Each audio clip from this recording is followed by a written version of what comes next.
গুন্ডাদেরকে মেরে স্বস্তিকের খবর জোগাড় করলো গীতা। সম্পূর্ণ জানতে দেখতে থাকো। গল্পে শুরুতেই দেখা যায় স্বস্তিক তো অপেক্ষা করছিল কখন গীতা আসবে, কিন্তু অপেক্ষা করতে করতে অনেকটাই সময় হয়ে যায়, গীতা এখনো আসেনি। তার মধ্যে ভজন ডাবের জলে একটা ঘুমের ওষুধ মিশিয়ে দেয়, আর তারপরে স্বস্তিক যখনই ওই ডাবের জলটা খায় অজ্ঞান হয়ে সি বিচে পড়ে যায়। সি বিচে একটা ভ্যান নিয়ে এসে ভজন আরও বাকি গুন্ডাগুলোর সাহায্যে গাড়িতে তুলতে থাকে স্বস্তিককে।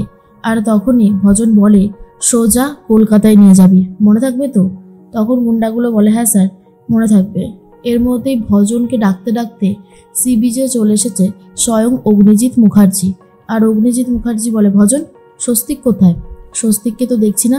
ভজন তখন বলে, স্যার, ও তো চলে গেছে, ও তো কলকাতায় যাওয়ার উদ্দেশ্যে বেরিয়ে পড়েছে। আর এই কথাটা শোনার পর অগ্নিজিৎ মুখার্জি অবাক হয়ে যায় আর বলে, কি বলছো, স্বস্তিক চলে গেছে?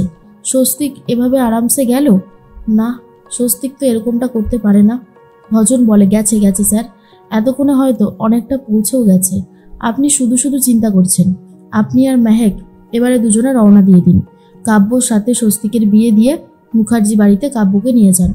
গীতা এখানে আসুক, আমি ওকে দেখে নেব। অগ্নিজিৎ মুখার্জি বলে, সত্যি তুমি পারবে তো? ভজন তখন বলে, স্যার, আমি হলাম ওই বাড়ির উঠবি জামাই আর আপনার জুনিয়র, এটুকু যদি করতে না পারি তাহলে আর কি করে হলো? আমি সবটা সামলে নেব।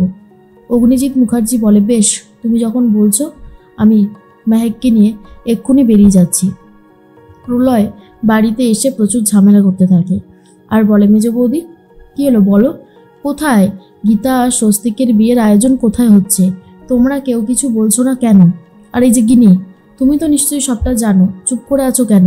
গিনি তখন বলে, আমি কিছু জানি না, আমি যদি জানতাম তাহলে হয়তো বলে দিতাম। তখন প্রলয় বলে, শোনো, তোমাকে না আমার হাড়ে হাড়ে চেনা আছে। তুমি কি করতে পারো আর কি পারো না সেটা আমার থেকে ভালো আর কেউ জানে না। নিজের বোনের সর্বনাশ করতেও তুমি ভাবো না, তোমার থেকে আবার কি বেশি এক্সপেক্ট করা যায়? এর মধ্যে রাকা বলে, তুমি ওকে এইভাবে অপমান করতে পারো না। প্রলয় তখন বলে, পারি, অবশ্যই পারি, আমার অধিকার আছে ওকে অপমান করার। আর শোনো, বড্ড বেশি কথা বলছো তুমি। আমি যদি জানতে পারে না যে গীতার সাথে স্বস্তিকের বিয়েটা হয়নি তাহলে খুব খারাপ হতে চলেছে। রাকা তখন বলে, এই শোনো, তুমি একদম আমাকে থ্রেট করবে না, আমার ভালো লাগে না। প্রলয় তখন বলে, তোমার কি ভালো লাগে আর কি ভালো লাগে না সেটা আমার জানার দরকার নেই। এর মধ্যেই মেজদা তখন বলে, তুই শুধু শুধু দাদাকে অপমান করছিস কিন্তু। প্রলয় তখন বলে, আমি এখন গীতার কাছে যাব, গীতাকে একটা ফোন করব, দেখি ও কোথায় রয়েছে। প্রলয়কে বারণ করে গিনি আর বলে, ফোন করে কোনো লাভ নেই, ও ফোন ধরবে না। কিন্তু প্রচণ্ড অবাক হয়ে যায় প্রলয় আর বলে, মেয়েটা গেল কোথায়? আর ডেস্টিনেশন ম্যারেজ হবার কথা, কিছুই বুঝতে পারছি না, সব কিছুই কেমন যেন মাথার ওপর দিয়ে বেরিয়ে যাচ্ছে। এর মধ্যেই মেহেক চলে এসেছে আর অগ্নিজিৎ মুখার্জি বলে, চলো, আমাদেরকে কলকাতা ফিরতে হবে। মেহেক তখন বলে, কলকাতা ফিরতে হবে মানে? কেন? আমরা তো এসেছিলাম ছোটদা ভাইয়ের বিয়ে দেওয়ার জন্য, আর গীতা বৌদি বা কই? অগ্নিজিৎ মুখার্জি বলে, এই শোনো, তোমাকে যেটা তোমার পাপা বলেছে সেটা শোনো, বুঝেছো? তোমাকে আর অন্য কোনো দিকে কান দিতে হবে না, চলো বলছি। কিন্তু মেহেক কোনোভাবেই যেতে চায় না আর বলে, আমি এক্ষুনি গীতা বৌদিকে ফোন করে সবটা বলবো। আর তার মধ্যেই অগ্নিজিৎ মুখার্জি বলে, তুমি কিচ্ছু করবে না, দাও ফোন দাও, বলেই মেহেকের ফোনটা জোর করে কেড়ে নেয় আর বলে, গীতাকে কিচ্ছু জানানো যাবে না, গীতার সাথে স্বস্তিকের বিয়ে হবে না, স্বস্তিকের বিয়ে হবে কাব্যর সাথে। এত বড় সত্যিটা জানার পর মেহেক তো পুরো চমকে যায় আর বলে, পাপা, তুমি এটা করো না, ছোটদা ভাই কিন্তু অনেক কষ্ট পাবে, ও তোমাকে ভরসা করতে শিখেছিল, এবার কিন্তু সব গোলমাল হয়ে যাবে পাপা, তুমি দয়া করে এমনটা করো না। অগ্নিজিৎ মুখার্জি বলে, আমি কি করব আর কি করব না সেটা আমার জানা আছে, তোমাকে এসবের মধ্যে নাক গলাতে হবে না, তাড়াতাড়ি চলো, না হলে কাব্য আর স্বস্তিকের বিয়েটা হয়ে যাবে, বাবা হয়ে আমি বিয়েটা দেখতে পারবো না, চলো। মেহেক ভীষণই কান্নাকাটি করতে থাকে আর বলে, গীতা বৌদিকে কি করে জানাবো, আমার কাছ থেকে তো ফোনটাও কেড়ে নিল পাপা। এরপর মেহেককে জোর করে গাড়িতে তুলে গাড়ি নিয়ে সোজা কলকাতার উদ্দেশ্যে বেরিয়ে যায়। তার মধ্যেই গীতা চলে এসেছিল প্রায় অনেকটাই।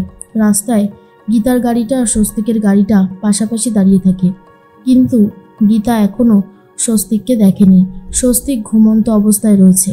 এরপর গীতা চলে গেছে সেই রিসর্টে আর তারপরে রিসেপশনিস্টকে জিজ্ঞেস করে, আচ্ছা, স্বস্তিক মুখার্জি অগ্নিজিৎ মুখার্জি কত নম্বর রুমে আছে বলতে পারবেন? তখন রেজিস্টারটা চেক করে রিসেপশনিস্ট বলে দেয় 308 নম্বর রুমে আছে, আপনি যান, গিয়ে দেখতে পারবেন। আর তার মধ্যেই গীতা রেডি হয়ে এসেছে স্বস্তিককে পাবার জন্য। গিয়ে দরজা ধাক্কা দিতে থাকে আর বলে, স্বস্তিকবাবু, আপনি আমার কথা শুনতে পাচ্ছেন? কী হলো স্বস্তিকবাবু, বলুন, আপনি আমার কথা শুনতে পাচ্ছেন? কিন্তু দরজাটা হাত দিয়ে দেখে যে খুলে গেল। ভেতরে ঢুকে গীতা কাউকেই দেখতে পায় না আর বলে, স্বস্তিকবাবু তো এখানে নেই, কোথায় গেল? এর মধ্যেই কিছু গুন্ডা এসে বেধড়ক মারতে থাকে গীতাকে। গীতা ওদের সাথে লড়াই করে আর তারপরে একজনকে জিজ্ঞেস করে, বল স্বস্তিকবাবু কোথায়? স্বস্তিকবাবু কোথায় রয়েছে, শিগগিরই বল। তখনই সেই গুন্ডাটা বলে, বিচের ধারে রয়েছে। কথাটা শোনার পরেই গীতা বিচের ধারে যাবে বলে ঠিক করে। এদিকে কিরণকান্তি ভজনকে ফোন করে জিজ্ঞেস করে, পাখি কি পৌঁছে গেছে? ভজন বলে, এখনো আসেনি, তবে আমি খবর পেয়ে গেছি ও রিসর্ট পর্যন্ত চলে এসেছে। এবারে বিচে আসছে স্বস্তিকের সাথে দেখা করতে। আপনি একদম চিন্তা করবেন না, আসুক, তারপরে ওকে শেষ করে দেওয়া হবে। আপনি মন দিয়ে কাব্য আর স্বস্তিকের বিয়েটা দিন। অগ্নিজিৎ মুখার্জি আর মেহেক দুজনা এক্ষুনি বেরিয়েছে।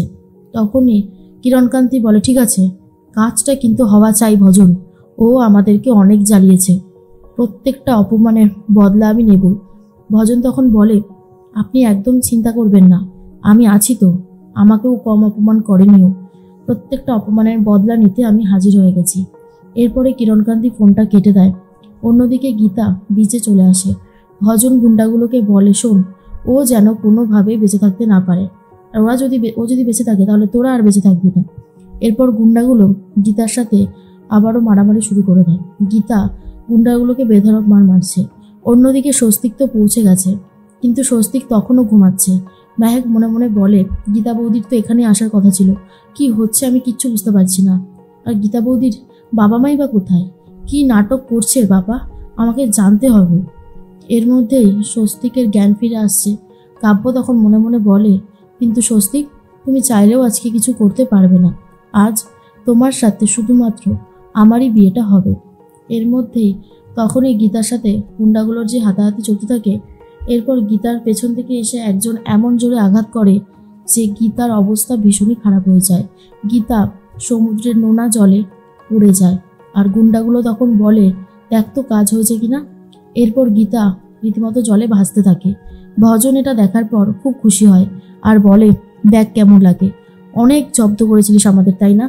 অগ্নিজিৎ মুখার্জির মতো মানুষকে অনেক কথা শুনিয়েছিস, আজ তোকে কেউ বাঁচাতে পারলো না। এরপরে অগ্নিজিৎ মুখার্জি আর কিরণকান্তিকে ফোন করে খবরটা দিতে থাকে ভজন, যা শোনার পর সবাই খুব খুশি হয়ে যায়।